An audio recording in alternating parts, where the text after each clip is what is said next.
Hey listeners, and welcome back to the Third Wave Podcast. Your host, Paul Austin, coming at you from Brooklyn in New York City. I'm actually prepping to go to a family trip in Scotland where I'll have the opportunity to take a full week off, no Slack, no email, no back and forth, just nature and some Scottish food and potentially some whiskey. I don't drink much anymore, but we're going to Oban and they have some really good single malt scotch there. So something I always look forward to. Anyway, a little personal update, I suppose. And for this week's podcast, we have the executive director of ICEERS, and that is Benjamin de Loenen, who studied audiovisual media and communication in the Netherlands and has now dedicated himself to making ayahuasca, iboga, and other psychedelic plant practices valued and integrated parts of society. In 2009, Ben founded ICEERS, which stands for the International Center for Ethnobotanical Education, Research, and Service, a charitable nonprofit donation with United Nations consultative status. Benjamin is also the author of several publications and films, has presented at conferences around the world, and has participated in various leadership roles, including as a member of the board of the directors of the Global Ibogaine Therapist Alliance. Ben and I talked about a number of topics, largely around ayahuasca and plant medicines, including why he became involved in this work in the first place, his thoughts on the growing importance of plant medicines within a cultural sphere, and, the future plans for ICEERS, particularly around the research that they're doing with ayahuasca. This was a phenomenal conversation. It was an honor to talk to Ben for an hour, and I really do believe that you'll get just as much out of this as I did while talking to him. So without further ado, I bring you Benjamin de Loenen.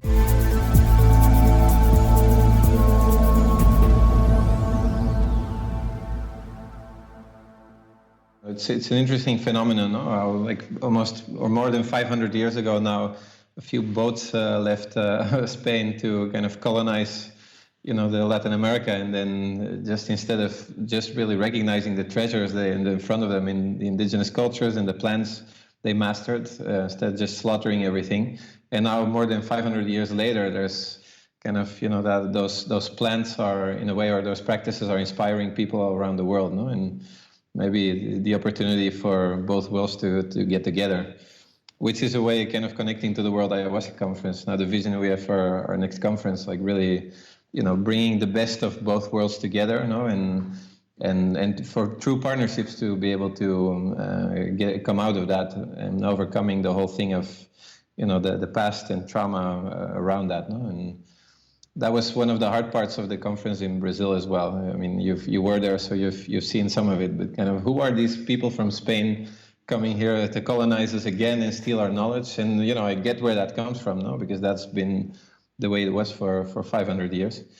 But yeah, it's kind of a journey, overcoming that and just having something that came out of very ancient roots, just kind of make its way through the world. So, and why is it that you chose, Rio Branco as that location for the World Ayahuasca Conference in 2016? Well, for us, it was kind of the first conference we did was in Ibiza, which came out of the need to bring together people from the policy world who, many of them weren't very interested in ayahuasca really, and thinking it was just for a minority audience. But due to the increase in legal incidents, to really bring those people together and think about how can we advance policy and do good legal defense. But then after that, we only had 3 indigenous representatives there, no? And we kind of wanted to really bring the next edition to the home of ayahuasca in Brazil, Rio Branco, where many of the indigenous peoples live in that province, no, in Acre.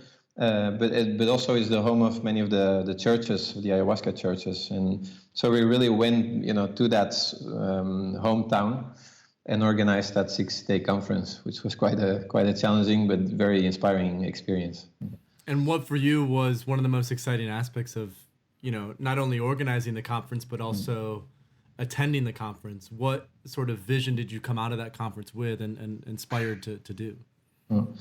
Well, I think the most inspiring thing was just to see how there could be genuine disagreement, and how we managed to hold a space for even conflict between groups to come out, but at the end that everybody really went through that, like an ayahuasca experience. No, there's sometimes deep holes and it's difficult to see the light at the end of the tunnel. but then really through that space, be able to grow all together, and really in a very multicultural way. So that was for me the most inspiring part of that. One of the attenders told me, like, normally when I see conflict at a conference, it's like, two egos, people who kind of are in disagreement and they fight. But here was just really groups and cultures just, defending their views and the sacredness that ayahuasca is to them, and being able to just share how they feel that other people's behavior might threaten that. So it was really a process. It was a conference where we started in a certain way in relationships, and then it evolved with an outcome where people start to talk about the future together. And what are some of those conflicts that, the larger ayahuasca community is dealing with? One thing that came up a lot is the commercialization of ayahuasca. So, the ayahuasca churches, they obviously don't believe in commercialization.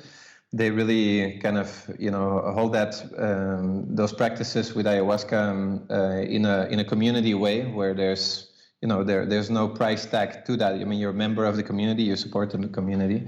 So there was a group of indigenous peoples who kind of offered ceremonies, for a price that was considered too high. There was some thought that we were involved in those, those ceremonies and getting money of that, which was not the case. And so a lot, so the question is, what does commercialization look like? All of that came up, and just in Brazil, that's illegal, for example. So, seeing how some people commercializing with ayahuasca then endangers really the credibility of the other groups. So that was a part of that. There's some conflict also around certain types of practices or what is considered safe and ethical. So there are some disagreements around that. And I think just, a cultural difference between groups in understanding really, how you have to work with those plants. Cool. And I'd love to just dig further into that, because I think this is something that obviously ICEER's work focuses a lot on is, you're really the leading nonprofit group organization who's discussing plant medicines and amplifying the message of plant medicines, not only to protect and preserve them, but also because of the potential that they hold for healing, development, understanding, self-awareness. In fact, one thing that really stuck out to me as I was reading, some past interviews that you did online is because of your background in audiovisual, you've taken an approach where you've tried to present this material, you have presented this material in a way that's aesthetically appealing, because you recognize that in order for these medicines to be more widely accepted, it doesn't, the message doesn't have to just appeal to people who have already done this, so to say, but it also has to appeal to a wider audience, people who maybe are skeptical of some of these practices. And I think this goes into, again, the conversation that we were talking about of this marriage between this indigenous wisdom of preserving the sacredness of these substances and the modern need for healing which these substances can provide. And so I'd love to just hear your thoughts on, either personally or, from an organizational perspective, how is ICEER's handling that balance between preservation and, amplification? Yeah, I think we try to be careful in promoting. I mean, I don't feel we are an organization that promotes the use, say, hey, let's all drink ayahuasca, or do iboga or whatever plant. We try to have a balanced message in the sense of, this is what there is, kind of giving objective information, but then really inviting people to, do their due diligence to really, be informed before getting into an experience like this. It's serious. It's a serious experience, so people really should consider that serious as well. So we try to kind of, in that sense, have a bit of a neutral, aesthetic to it, and really to talk to a broader audience, because more and more people, as they hear about it, are obviously getting interested in these practices. So we want to make sure that the first information they have is really, trustworthy and stimulating them to take these responsible decisions.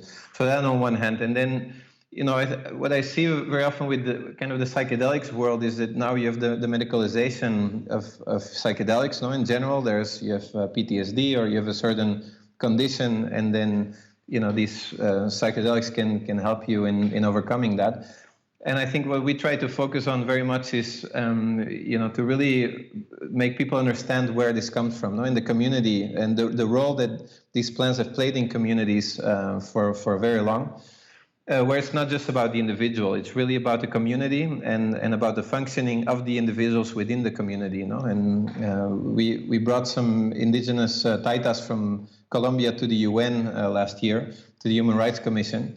And it was very, to me, very inspiring to see how they shared there to the commissioners and the diplomats that actually for them they have survived, all of the threats they have lived, through the use of their plants, through the use of their ayahuasca, because it, helped them protect themselves against internal struggles and threats, internal leadership corruption and so forth, and also external ones. So it's even in the decision-making processes of these communities that these plants have played a role.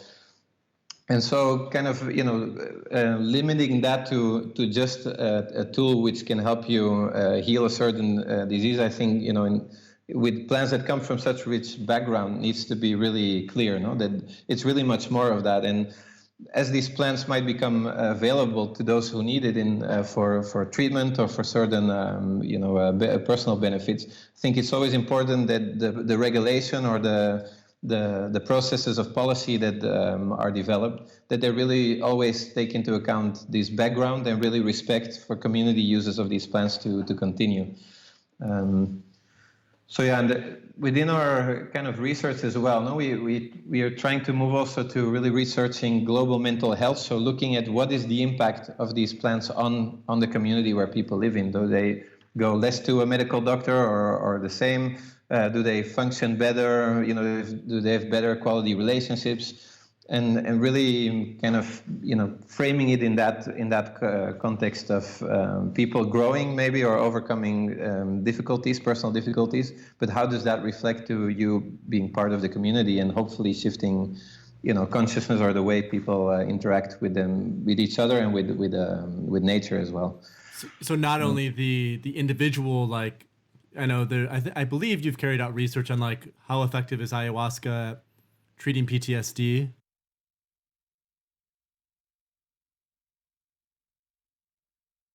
We're at this point doing a study at the Temple of the Way of Light, which is almost finishing, where we have for several years now followed people. And there's a PTSD group, there's a group with grief, there's one with depression and anxiety.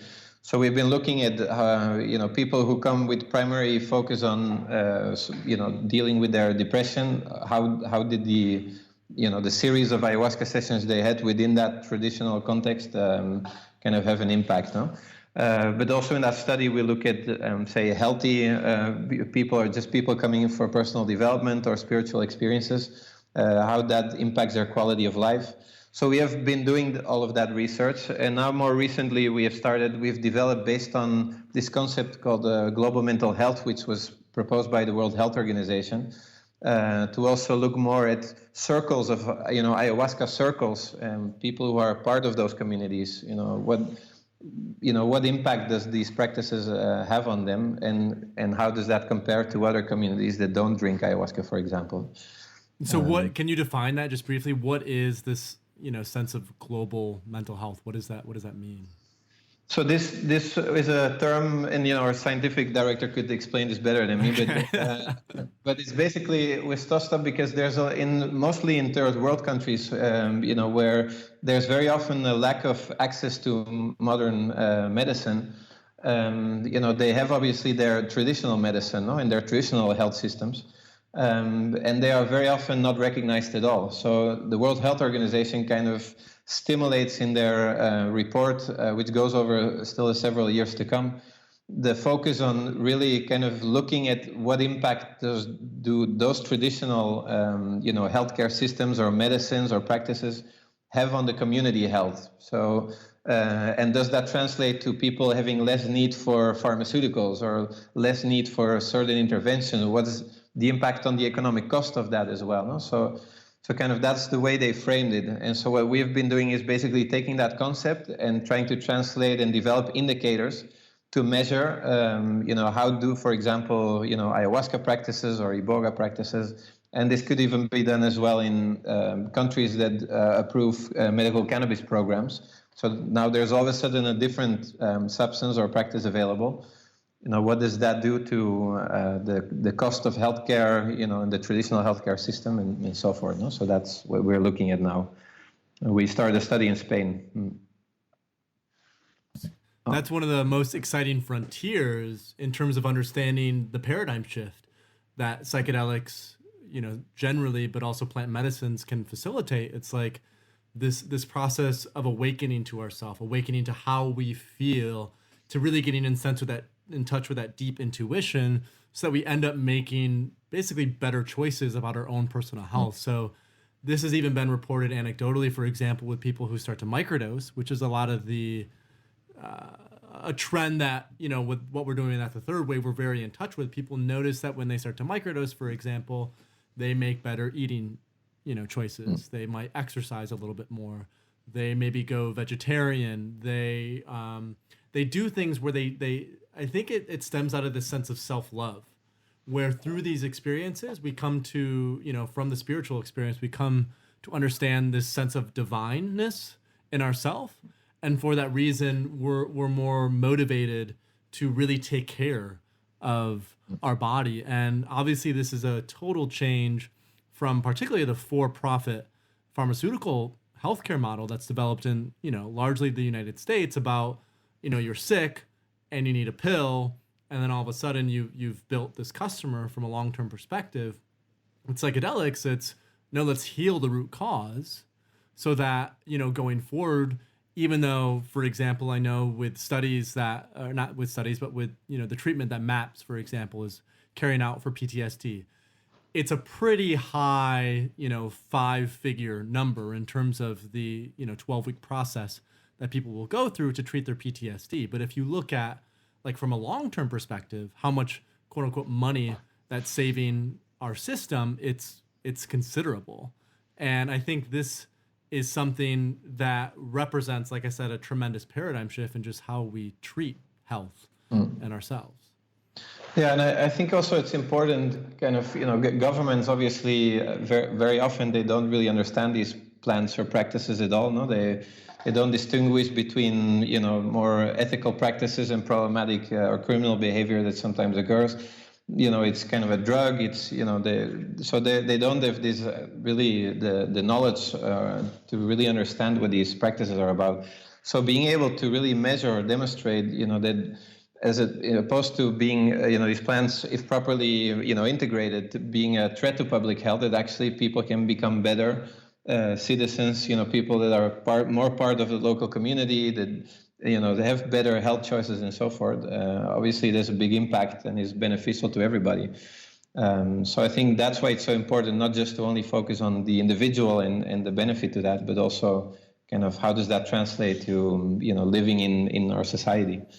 And I think I just want to emphasize that it is so important, because when we look at going outside of like you talked about, the medical model, right, which is what MAPS and Hefter and the Beckley Foundation has been so great at, is, okay, let's look at how we can develop treatments to heal PTSD, depression, addiction, but we're doing it within a clinical, institutional, largely academic model.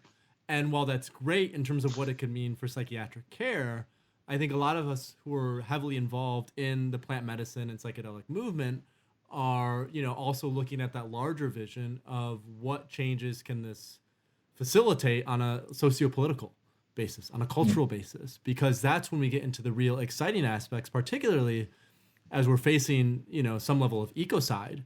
What we've seen with, this has been my personal experience, maybe it's been yours as well. I know it's been many people's experience, when we have this sense of interconnectedness, this sense of ego loss that connects us to everything around us, we start to pay much more attention to how we treat particularly the environment, but also our friends, our family, our larger community. And that, I think, for me at least, is really what's so motivating and inspiring about where this movement can go in the next 5 to 10 to 15 years. Yeah, and I think, in terms of kind of drug development and, the medical model, which you talk about, no, that MAPS and Hefter and so forth have been doing, the really positive thing on that research is, well, it's on the way. Clinical research is considered, kind of the golden standard, even though there's something to say about that as well. The kind of in the more naturalistic research or this global mental health research, I think is also very important because it shows really the context of use.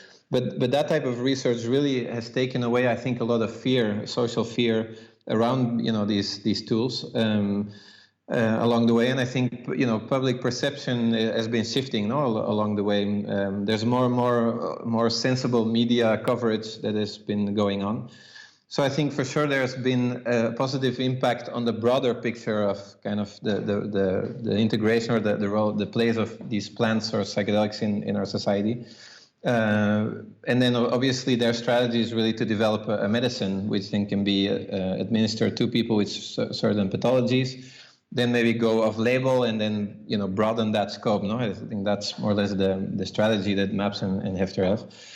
But at the same time, I think it's very important what you say that there's a very big group of people, maybe the majority really of people interested in seeking these experiences, who are in this for spiritual, for connection to their divine or to maybe part of a religion or maybe outside of a religion. And there's a lot of people who want to improve their health, their life, get very in touch with that purpose in life. And have just used which falls outside of this medical model.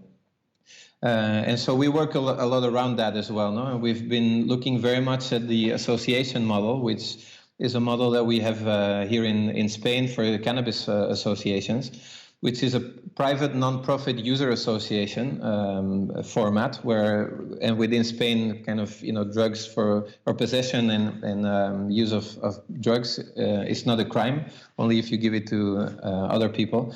And then also there's something considered, which is the collective purchase or collective use, which is considered personal use as well, but in a collective, in a community. So we've been looking at that as well, kind of, can we create a safe space, a safe container where it doesn't matter if it's a patient association where, some people want to have access to, say, iboga for treating their condition or for their Parkinson's, or it's a spiritual group who wants to have their work with the sacrament, with ayahuasca or with others. Or is it a group of people who just want to, have personal development or other experiences, no? And just focusing really on that safety container and what does that look? What are the boundaries in terms of the ethics on the safety? Sustainability of the model. How is money handled? So in such a way that marketing and profit is not, the incentive, but it's really creating a safe space for people to get together and have access to the practices that they want to have.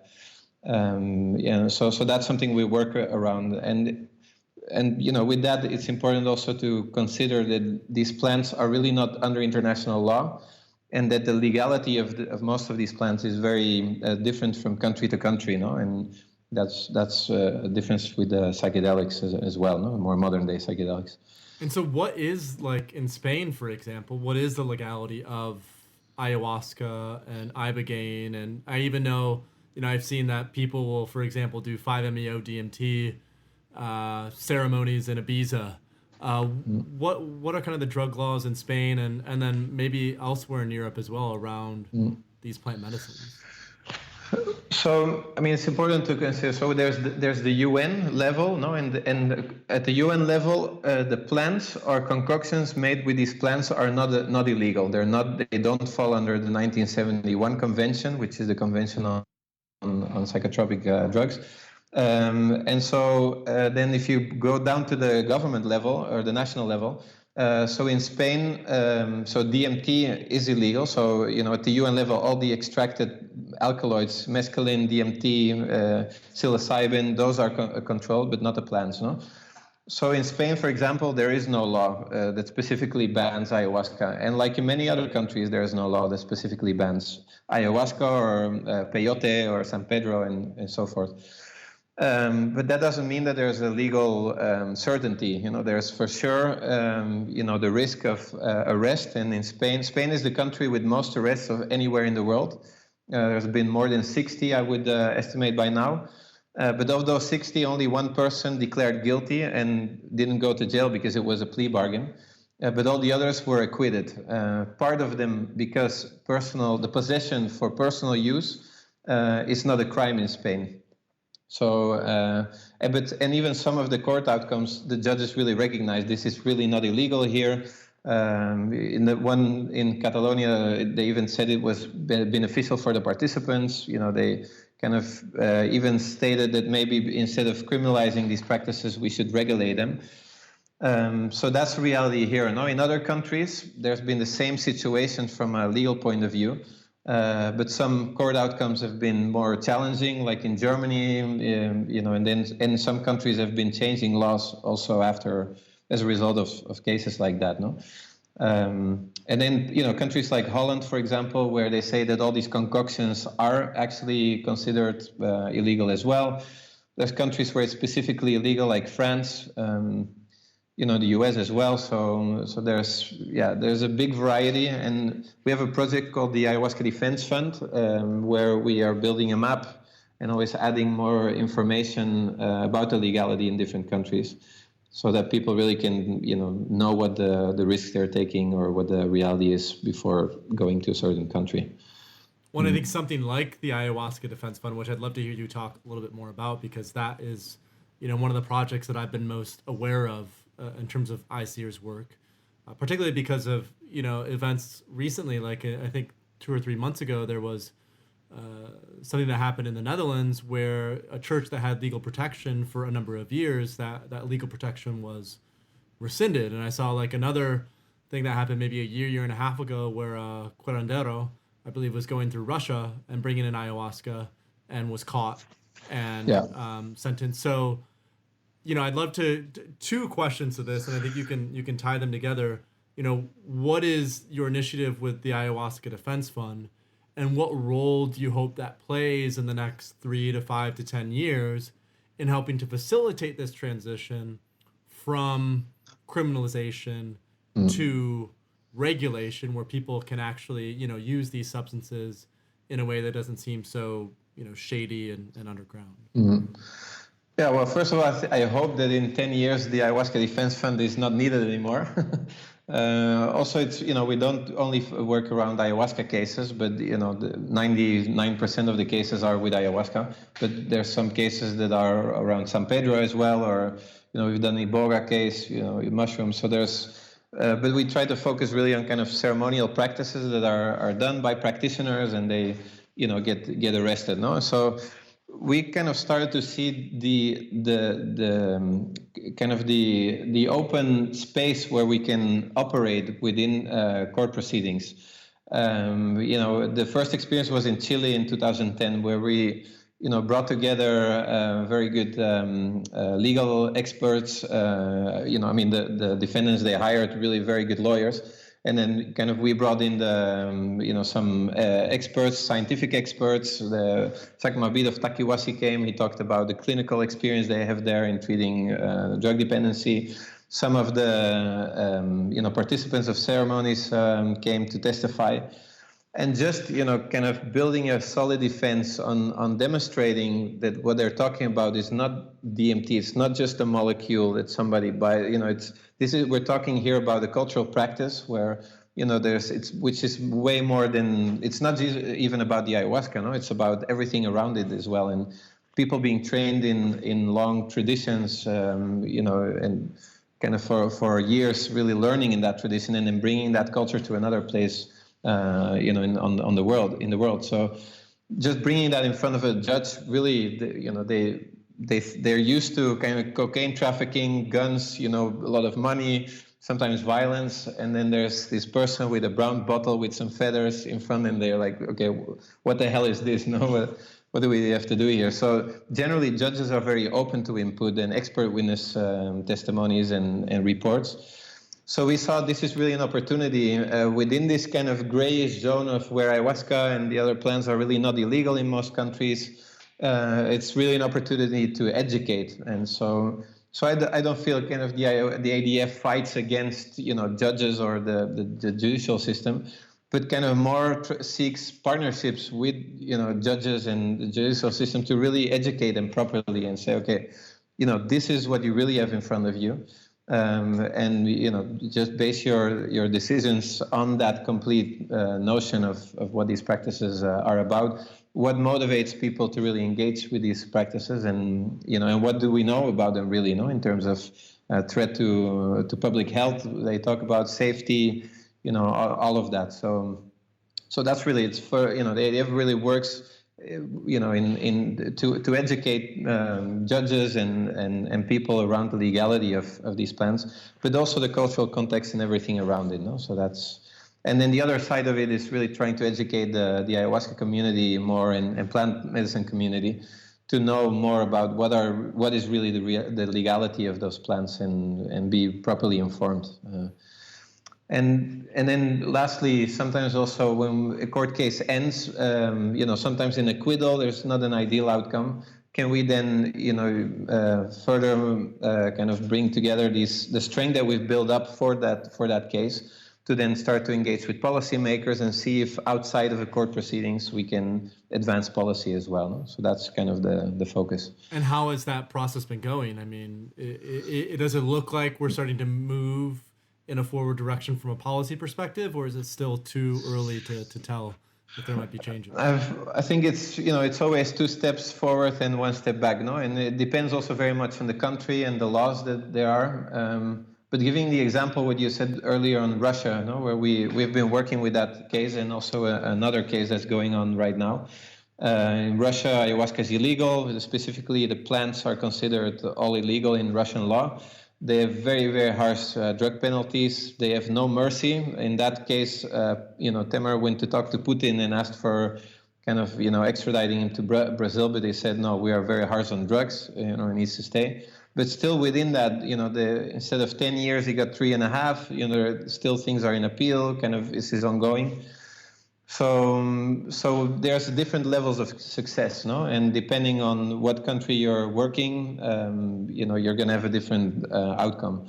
But I think always kind of the awareness you bring, even if it's within one judge or sometimes in the media, because in the Chile case, for example, the media really lynched these people. No? They talked about Charles Manson and a cult and drugging people, and then kind of we started to collaborate with them. They had some media contacts. They gave an interview. We co-hosted a conference with them. Media came, and all of a sudden these positive stories came out as well. No? So all of a sudden, the impact is not just within the court case, and they were acquitted in a very good way. But even if that's not the outcome, you still, I think, had a very positive, outcome. So yeah, I think it's, sometimes we always think within our generation we want to really solve this. But I think good strategies are longer-term strategies, and they really build up in a sensitive way, and that's what we try to do. And I think that's been one positive aspect of this time around with psychedelics and plant medicine is, by and large, most of the media coverage has been very, very positive. I mean, for example, with Michael Pollan's recent book that's been published, he was on the front page of the Wall Street Journal, the front page of the New York Times Magazine. He's been on the Colbert Show, like all over the place. And it's been almost exclusively positive attention. And I think this is then, when we look at, again, kind of revisiting our conversation before, when we look at how do we transition from that medical institutional model to really taking a cultural approach, because I think for many of us that are involved with this, it's giving people the freedom and the right to utilize these substances in a way that they deem appropriate with, an integrated trust, and saying, we trust you to make the right decision for yourself because we recognize that you have the basic education about how these substances should be utilized. And this plays out in the ayahuasca world, for example. It's a difference between, making ayahuasca at home, which, anyone besides a curandero or shaman should probably like not do, to actually like doing proper research, going down to the Sacred Valley or Peru or Colombia, finding a proper curandero or shaman, and then like actually working with them through that. And from my perspective, this is an educational process, and that is something that's still very much an intangible in the psychedelic space. We have these tangibles of, okay, we know that MDMA treats PTSD can cure it in 69% of cases, right? This was the phase 2 trials that MAPS carried out. But we still don't have very clear understanding of, again, how does this impact our culture at large in really changing minds and opinions about these substances. Mm-hmm. Yeah, I think kind of the educational part is just, more and more possible when these plants or these substances are not as taboo anymore, no? And that's obviously the effect of prohibition always.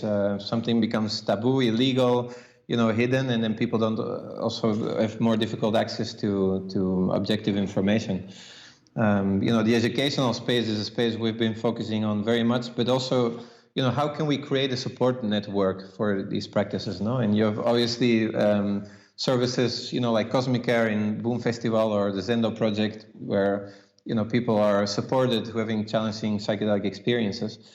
We in ICERS, we have been working now, I think since 2012 in a support service, where people contact us who have had challenging experiences, or sometimes experiences they need to further integrate, and they have nowhere to go. They have nobody to talk to because people might think they're crazy, to have done have taken that plant.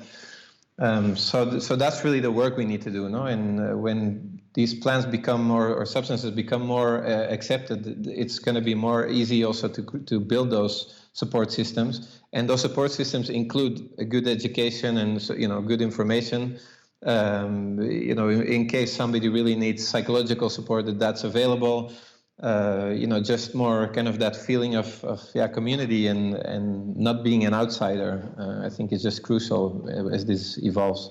And I think we're far away from that still, even though there's a lot of good media now coming. But there's also bad media that comes, and also because of problematic behavior still. It's like a porcelain shop where there's an elephant going through this. Every time there's an elephant walking through, it's like a big impact, and really sometimes the policy response or the media is really very harsh. No, we just did one in Spain here of sexual abuse of a Colombian shaman in mainstream media, and that's what you see. So. I think also there's, kind of stewarding this in the right direction is challenging as well because of those internal challenges of the community. Which is where, looking at the long-term strategy and going slow, the metaphor of the tortoise wins the race, so to say. I think that's particularly true with, the reintegration of these substances, because they have been, as we talked about before, taboo for at least 500 years. If not longer to some degree. I think that's important. One thing that I love to talk about with podcast guests as well, we've talked a lot about ICERs and some of these more like theoretical abstract concepts, but something I also love to hear is like personal stories. And obviously, your own personal story with these substances, I assume, played a facilitating role in starting ICERs. So I'd just love to hear a little bit more about that. What got you involved in this work in the first place? I believe you started ICERs in 2009. What came before that? And, why were you so driven and motivated to do this work? So, interestingly, my first really motivation to get into this was not because of a personal experience. It was because I was a film student and decided to make a film on iboga or ibogaine. There was not very much out there about that topic. And just sitting next to the beds of people who were going, people with drug dependency issues, sometimes 20 years of, severe, drug dependency. And then seeing how they just open up in that experience, started to really share their deeper emotional and trauma and relationships with their father or mother, kind of very personal stuff. The next day just all came out, no? And just seeing that transformation was just so inspiring from a human perspective. that I kind of, when I finished my film, I started to really share that around, no? And always, and gotten drawn more into really advocating for something like iboga than continuing a classical film career and making film about just any topic. So that's kind of my first introduction to that, and how I got really motivated in dedicating my life more to making information about these plants available, mostly iboga. And then a few years later, I did participate in ayahuasca ceremony of Kofan traditional ceremony. And that just, blew my mind. I mean, the next day I was, on the phone with my mother, and I was just saying, wow, I just did this ceremony and these indigenous peoples, and it just was such a rich experience, and really, helping me overcome fears as well. And was a big part of the experience was kind of to let go, and then seeing the magic that happens when you let go of your fears and don't want to control things. I'm a bit of a control person, so that was helpful. And just also the beauty of the culture, seeing this very old shaman who was then about 80 something years old, leading that ceremony with such a care, and the chanting and just the whole system, all these indigenous peoples with him, kind of holding that space for us to have those experiences, was just beautiful. So after that, I was like, wow, I have a mini film production company and making films. I really need to start a nonprofit organization to do my work in public speaking and showing the film. And that was really what set the basis for ICEERS. And then it wasn't until 2009 that I did iboga myself. So I spent about 5 years talking in public and showing the film. That experience was very interesting because I kind of a 10-hour visionary phase, was very, very challenging. Probably one of the most challenging things I've ever done. A lot of moments of being confronted with fear, sometimes very confusing, a lot of stuff I didn't really get, brutal force, like really kind of hard-handed, father teachings. But I didn't feel after 10 hours that it changed my life. No? So after the visions were off, I thought, what a horrible drug is this? Why did I spend 5 years of my life really dedicated to this? It felt in a way superficial. It wasn't just, I just felt compared to ayahuasca, it was just a horrible experience, and that was it. No? But I didn't know that then the second phase of that experience starts. And for 24 hours, everything started to make sense. Getting an emotional charge, I really, had a very, very profound impact on how I understood my relationship with my father and his relationship with his father, and kind of that the whole, generation on generation passing on our capacities, our qualities, but also our limitations, and just being grateful for that, and how it is our task to try to kind of, overgrow that and kind of solve certain issues that the past generation couldn't solve for themselves. No? And that's really what human evolution is about. And I never really wanted children. I was convinced I would never want children in my life. And then until I did iboga, where I thought, wow, this is so rich that I really don't want to miss that. So in a way, kind of iboga had a major impact on my life then. And 1 month before the experience, I was still living in Amsterdam doing film editing to live. That was kind of a comfortable job. And then starting in 2009, 2010, kind of ICEERS was just in my free time. And every time taking more free time and working less in the film business to kind of develop that idea. But I was afraid to jump and to really say, okay, I have no idea how to fundraise. I'm a filmmaker. I have no idea how to run a foundation. But how can I, really do what I feel is my life path? And then after iboga, I was just, forget about Amsterdam and the film work, just go for it. So I did it, and 1 month afterwards, I was living in Barcelona full time, and that's really how ICEERS started growing. I'd love to hear more about that transition for you, because this is something that I think has become increasingly common. Is you have a lot of people who are doing work that either it's somewhat fulfilling. It's, I assume the work that you were doing with film editing was something you enjoyed, or maybe they're doing work, I find this to be particularly true in the United States, that they just really dislike, and they want to make a transition into something that's really has some sort of personal meaning to them. what gave you the courage or the confidence to make that transition? It sounds like, again, this is just my understanding, it sounds like it was partly logistical in that you had already spent a couple years building this up in your free time and you felt confident then in making that leap. But it also sounds like, it probably was quite a difficult decision to make because, especially at this point in time in 2011, there really wasn't much going on with psychedelics. I mean, I went through a similar transition about a year ago or so where I made the commitment to do this full time, but there are so many other developments in the psychedelic space that weren't relevant 7 years ago. So I'd love to hear more about that. Yeah, it was a very difficult decision. I mean, I've been sitting on that for a couple of years prior. But I guess, again, that's kind of when, these experiences connect you with a sense of purpose, no? And just kind of why am I living, on this planet and kind of how can I make the best of my life, and impact lives. And so I kind of felt afterwards, I was so convinced that was, on the long term, that would be what would make me happy.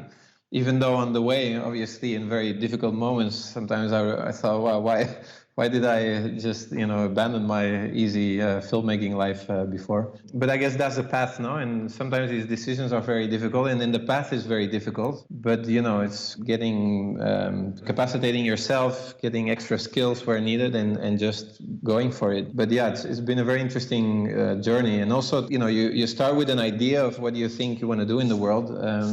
And that also, in some moments, that initial vision is challenged, by experience, by seeing how this whole phenomena develops internationally. I've had one experience as well, which was very, very difficult. Where and also, kind of talking about risks. That's one thing where sometimes I've kind of, it's a bit difficult to talk about kind of the challenging experiences that people might have or the risks involved, no? And sometimes that's taboo in a way as well in our community. And just when you have a challenging experience yourself and at the end you learn from it, but it kind of also makes you aware it's important that we as a community can talk about the risks as well of these plans. Without needing to be alarmist or anything, but just it's part of growing and maturing and integrating practices, no? Talking about the benefits as well as the risks. But the times we have published something about the combination of bufo and ayahuasca recently, there was a lot of criticism of the community or being alarmist. But I think we need to be able to talk about risks as well, so that we can prevent people from getting hurt, no? And seeking the proper context. So. And what was the context of that? The bufo is 5-MeO-DMT, correct? Yeah. So we start. I mean, there's this phenomenon now that you see that more and more people offer all these substances all together in the same retreat. Sometimes in a matter of just a weekend, where it's first bufo, then cambo, then ayahuasca, then again cambo, then So obviously, thinking about the collective responsibility that we have, because if it goes wrong in one place, it's going to really affect people in another place. So we figured it was important for people to realize what we know really about the interaction between those plants or substances. And so we published a small report, all science-based and based on a few fatalities that were reported, on bufo, 5-MeO, being combined or being taken in a close range with ayahuasca, no? And so we, from a risk reduction point of view, really conclusion was that if people are going to do those two things, to really spread them enough, leave at least 12 hours in between. And yeah, we get a lot of criticism, mostly from people working with these substances, but work with them much closer together. That wasn't. Some people really appreciate the information, but yeah, you can just see when you publish about the benefits of these plants, you get a lot of support and people saying, yeah, great, but if you talk about risks, which is I think equally important, that's generally less well received, no? And I understand the kind of the political climate and the media climate obviously is very sensitive because juicy stories are what many journalists really love. So it's a matter of doing that in a sensible way and without being alarmist. But there needs to be space for that as well. Yeah, this is something that we've come to learn as well. There's an element of when we first started the third wave, giving over emphasis to the benefits. And I think, a lot of people who are new to this space often will do that if for no other reason than as a reaction to a lot of the current stigma, misinformation, et cetera, that exists. But once you enter the space and you've been in it for a long enough time period and you start engaging with people who actually have worked with these substances, then you have a more holistic perspective in, okay, not only how might this be perceived by someone who is enthusiastic about, psychedelics or who has worked with psychedelics for many years, but more importantly, how might this be perceived by, a mom of a 19 or 20-year-old who decides to go off to the Amazon to drink ayahuasca. The mom has, no interest in psychedelics, but wants to know about the risks. I think we also need to keep those types of people in mind if there is to be a container that's created, for the integration of these substances, because talking about the risks isn't sexy, but like you said, as long as it's not done in an alarmist way, and as long as you provide, scientific backing for, the message, I think, it's an important thing to communicate. Yeah, exactly. In our website, we have information as well for, families or friends of people who, who go off and drink ayahuasca or take other plants, so that they know how can I best support that person in their process, what to do in case somebody really has a very challenging time afterwards. What is really the motivation for people to seek those experiences so that they get a better sense and can better support also their loved ones. I think that's crucial. And just if, the more tools people have really to choose a responsible place to have their experience, to prepare themselves properly, to integrate the experience properly, this obviously the outcome is going to be better, and also the risks are going to be way reduced.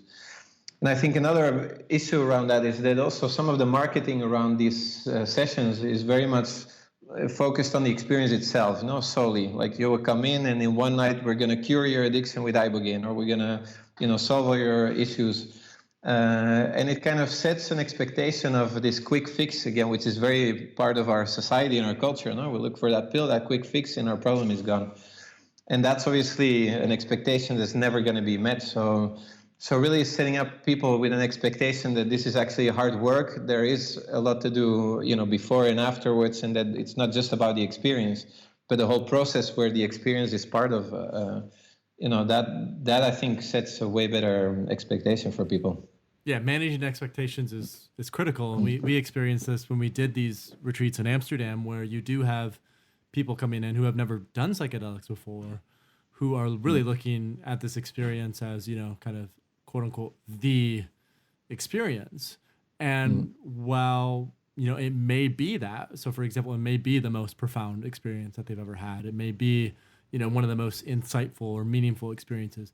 It might also not be, and being honest about that and upfront about that is really important if we're looking at, again, a sustainable approach to familiarizing people with these substances. Because even though the first one might not be, or the second one or the third one, the idea is through that constant process of engagement, people become more and more educated about how these tools are relevant to their lives and their purpose and the things that are going on.